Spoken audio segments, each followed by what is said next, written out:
ako, ang dami-dami. So, bilang kami naman. Natin yung meron ng... Ayan.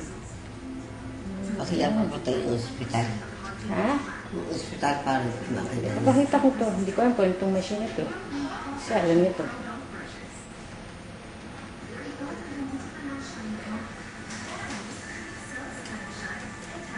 Okay. Sige. Taka na. Sige mo kay Odik.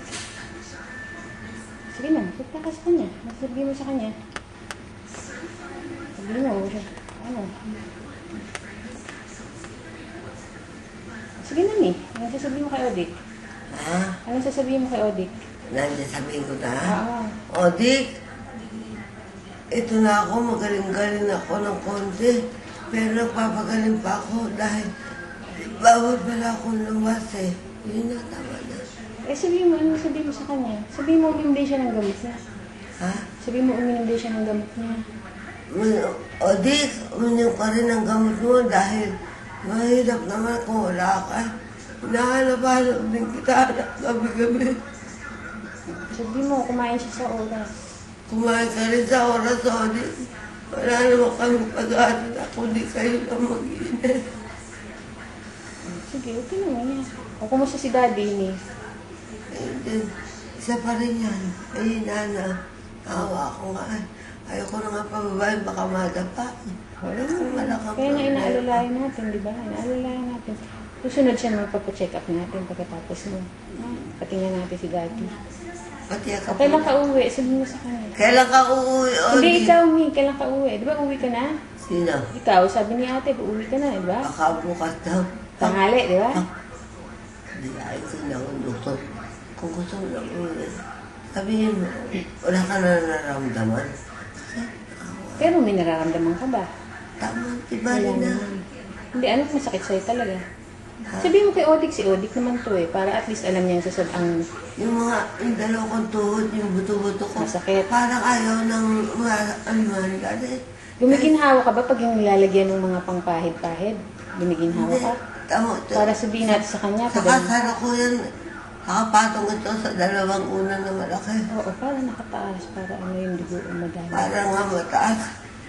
Gusto mo bilang ka ni Odik yung mga pangpahid? Ha? Yung pangpahid, ayaw mo yun, ayaw mo yun. Okay. Ayoko na mas mahal doon kasi dito. Hindi, kung mas magaling naman dun, di ba? Mas epektibo eh. Kasi, Pakita mo ko ng trato ha.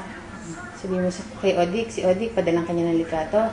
O padala mo para matuwa yung anak ko. Oo. Oh, sige.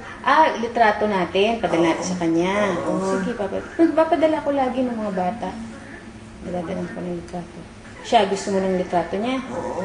Ni Odik. Padalang ka ni Odik ng litrato.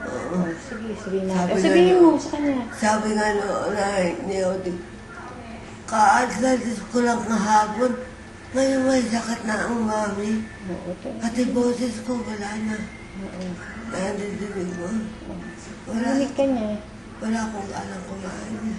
Ayoko na. Ang gusto mo pagkain, sabihin mo kay Odik. Baka meron doon. Hindi. Ayoko na dahil sabi ko, kakain ako, susuka naman ako. Huwag na lang, sabi ko. Eh, bakit mo sinusuka niya? Ewan ko kung bakit. Hindi susuka. Ay, hindi kasi nga mayroong may sugat yung tiyan mo, di ba?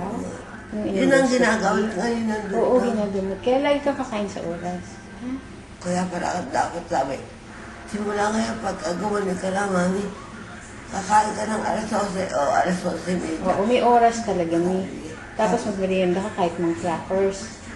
Ha? Biscuit soda lang, wala akong ibang gusto. Oo. Tsaka, huwag ka naman ng soft drinks. Bawal yun sa'yo. Soft Hindi drinks. na ako nagsasobre, masama na lang sa akin. Sabihin mo kay Odik, bawal din sa kanya yun. Hindi na siya uminom. Yan, mahilig si Odik sa soft drinks. Sabihin mo. Ako, Odik, huwag ka nang iinom ng soft drink. Ito na ang pinagulan ng sakit ko, soft drink.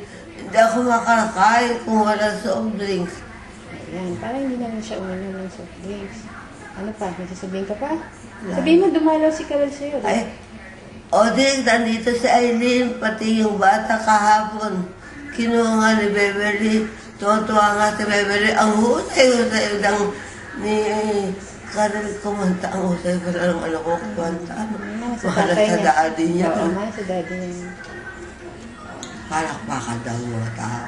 Oo, syempre. Sabi niya, at tuwa-tuwa kasi bebe din pagdating dito. Sabi niya, mami, kano kayo nagwara na yun? Sabi niya ng isa. Di sa akin, kung usay daw kumanta, palakpakan nga daw ang tao. Hindi talaga magumana sa akin yun dahil hindi ako naman kumanta. Si Obi talaga. Pakakapapalo. Ha? Okay ka na? Oo. O, magbabay ka na. Babay, Odi. Odi nga, huwag mo kakalimutan. Huwag kang magpapalipas ng gutom. Yeah. Alam mo naman ang trabaho, pag ako nasa bahay, hindi ako kumakain hanggat hindi tapos ang trabaho ko. Ito, nag-umpisa ng sakit ko hanggang ngayon. Kahit biskuit, sabihin mo kumain siya. Kahit biskuit. Kumain ka ng Skytex pag nagutom ka at pag naglalakad ka, magbaho ka ng Skytex, isubo mo lang para hindi ka tuwa ng ganito kung sakit. Sige na. Okay, bye-bye, Mi. Bye-bye, anak. Bye-bye, Odi. I love you.